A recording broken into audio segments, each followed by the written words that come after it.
What's up, DIY Nation? It is your boy, Darren, back with another unintended DIY video. Apparently my winter fun, if you saw my last video from the snow yesterday, the unprecedented snowstorm that we've had in South Louisiana here, my winter fun came to an abrupt end quickly earlier today. You might ask yourself, well, why? Why did his winter fun for a apocalyptic snow event in Louisiana come to an end? Well, as many of you know, because y'all are all around the country, people who are subscribed know that along with snow comes cold, frigid temperatures. And if the backdrop behind me is any indication, for those of you who have lived in these frigid areas and dealt with frigid temperatures, you also know that busted pipes are a real thing.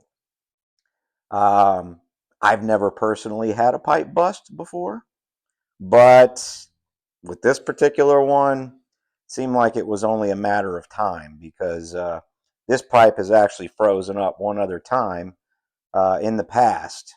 And I attribute that problem to whoever did the renovations on this house prior to me buying it, because there are subtle hints all around this kitchen on less than desirable craftsmanship, or at least craftsmanship that I wouldn't, sign off on. Let's put it that way.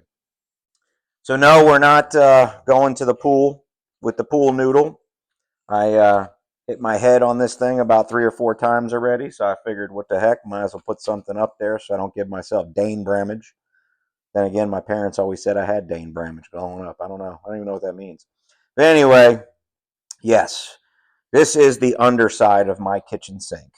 And behind me are 2 water valves that have pipes that come up out of the slab, cold water and hot water. So we're good in that regard. Newer houses, they have the pipes that come down from the attic, the nylon pipes, or what they call it, PMC or something like that type of pipe. Those are also prone to freezing, but mine are all in the slab. So these 2 come up, and what makes this one particularly unfortunate is the cold water line here also has a faucet on the outside of the wall for a hose. And I've always had a sneaking suspicion that it was not insulated the way it was supposed to be. I mean, like I said, subtle hints. And here there's a switch panel. You can't see it. There's a switch panel on the wall up above me. Had a problem with cold air pouring out of that thing, and I finally sealed it up a few months ago. Fixed that problem. But spray foam is your friend.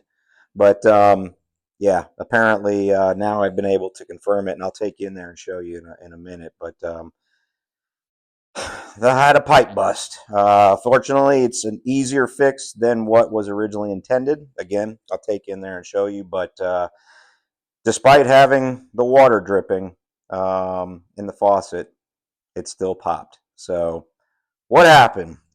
Well, if there's anybody that's done plumbing before knows that, you have your pipes that come up, faucets on them, for your different connections. And then there's a T-fitting on there, and they always have a riser that comes up that they put a cap on. I guess it's for if you ever want to extend or, tie into that somewhere else, like tie in a new peripheral for water, hot and cold. They do that.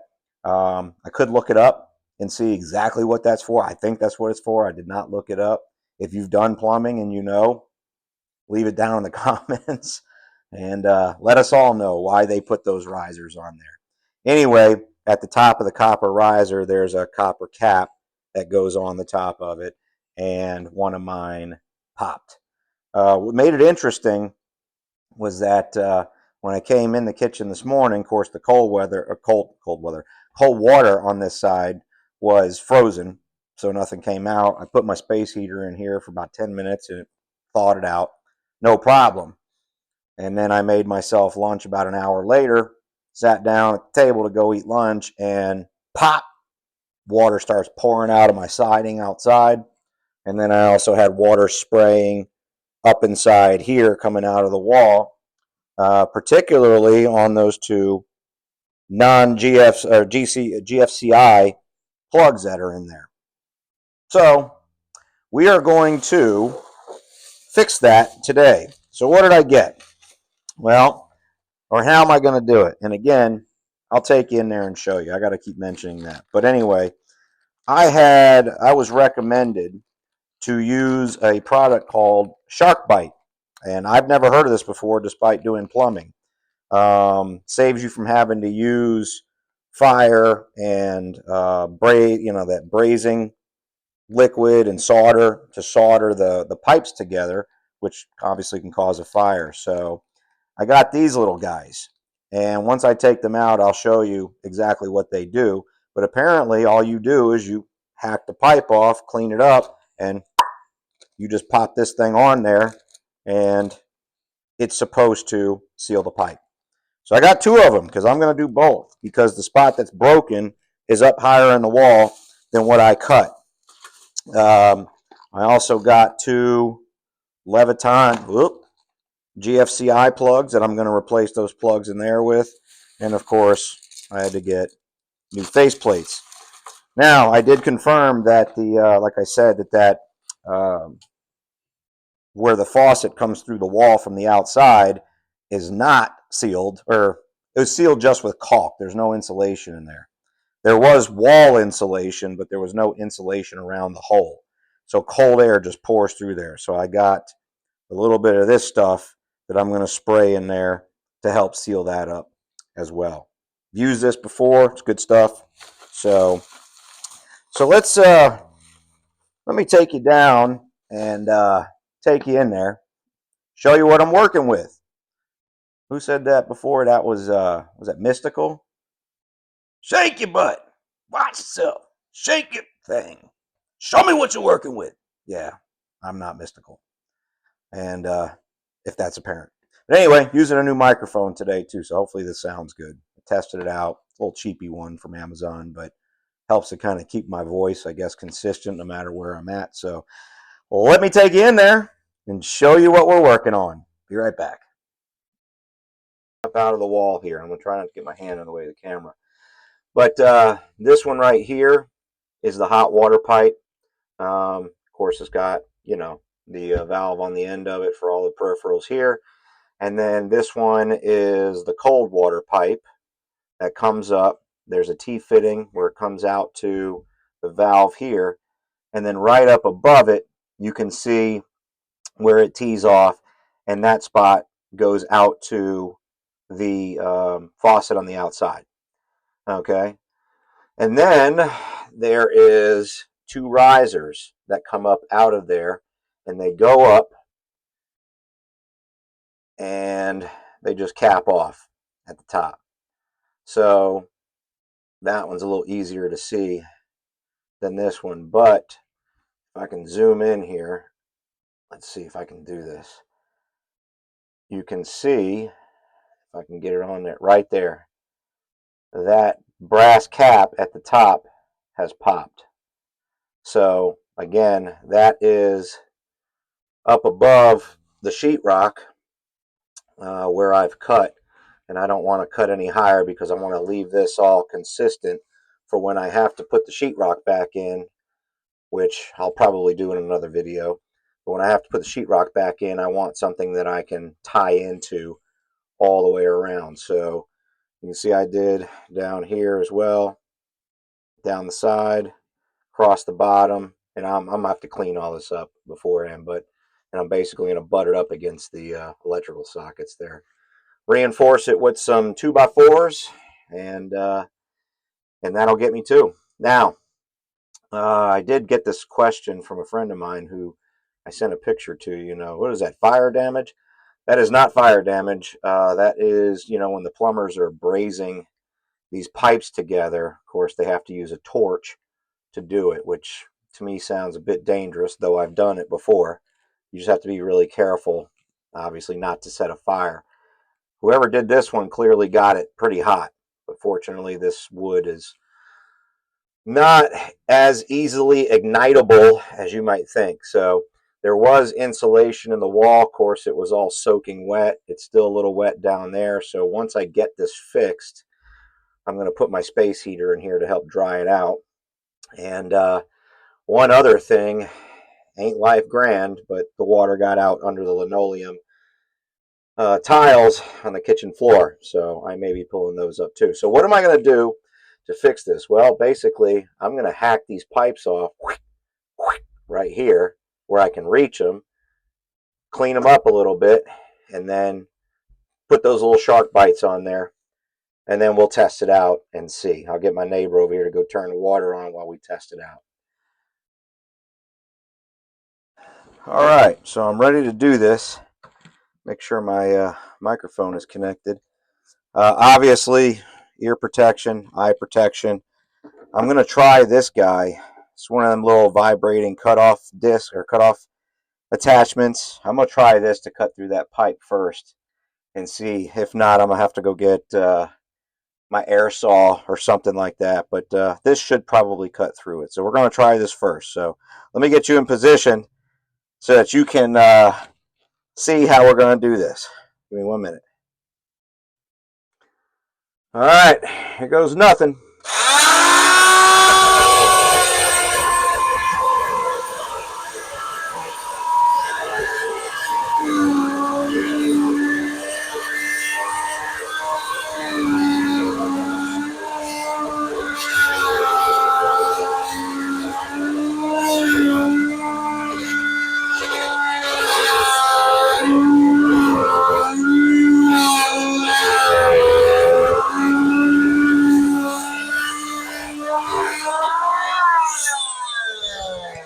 Oh, measure twice, cut once, and then clean the glasses because my eyes sweat more than anything else in my entire body. All right, so it is cutting through. That's good.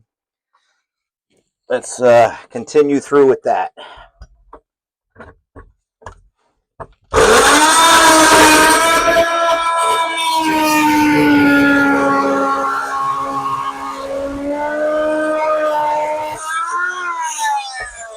Timber! All right. Where'd it go? Did it fall? I want that for a souvenir. Come back here. Where'd you go? Oh, there you are. There it is, folks. That is the little culprit. Right, yeah. How about that, huh? All right. That's a relatively straight cut. Let's go ahead and get the other one off while we're at it. This one's going to be a bit more of a challenge.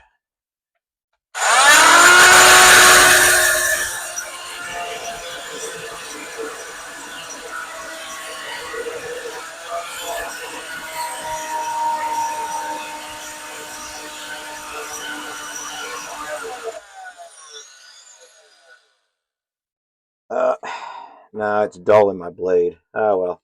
I'm going to have to get something a little bit better to use. So, bear with me. I'll be right back. All right. As you can see, I've got both of them hacked off. That's the hot water one right there. And then the cold water one right there. I was able to finally cut through them. I did have to get some 400 grit sandpaper and my Dremel just to clean up some of the burrs around them, because you want to have those as smooth as possible on top. So we're going to go ahead and take these caps and try to put them on. And with a little bit of luck, the leak at least will be stopped. Then we start the drying and rebuilding process. So I will be right back. All right, so this is the little doohickey here. There's some finger teeth inside there that basically you just put this thing on top of the pipe there, press it down, and it's supposed to hold. So there's also a little tool that you can use to take that off. So I don't know exactly which way you're supposed to put these on, but we're going to press them on just like that. And let's get the second one opened up here. Same thing, pop it on, and it's on there. And that is supposed to hold water pressure. I guess we're going to find out. So I got to call my neighbor. All right, so we're back. My neighbor is outside. Vern is on the phone. We are back, and we're going to try this out. Let's get the light up in here so that we can see this. All right, dude, go ahead with just a real light.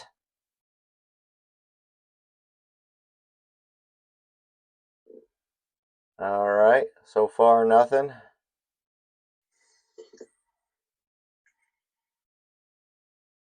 All right, keep going. Oh, wait a minute.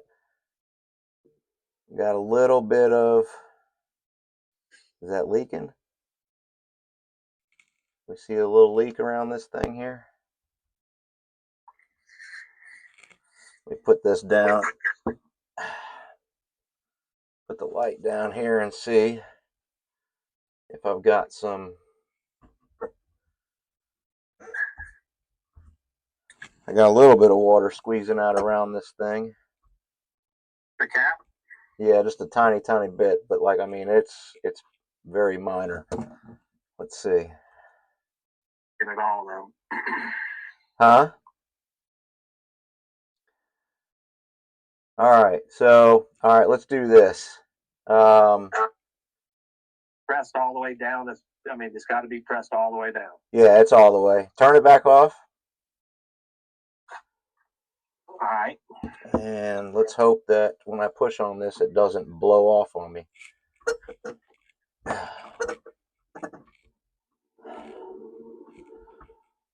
Okay. I just twisted it on a little tighter. Go ahead, turn it on.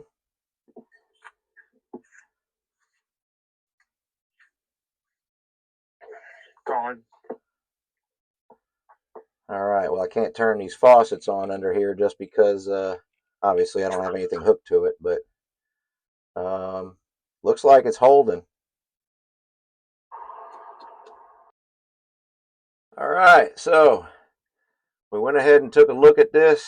There was just a little bit of residual water that had squeezed out around it.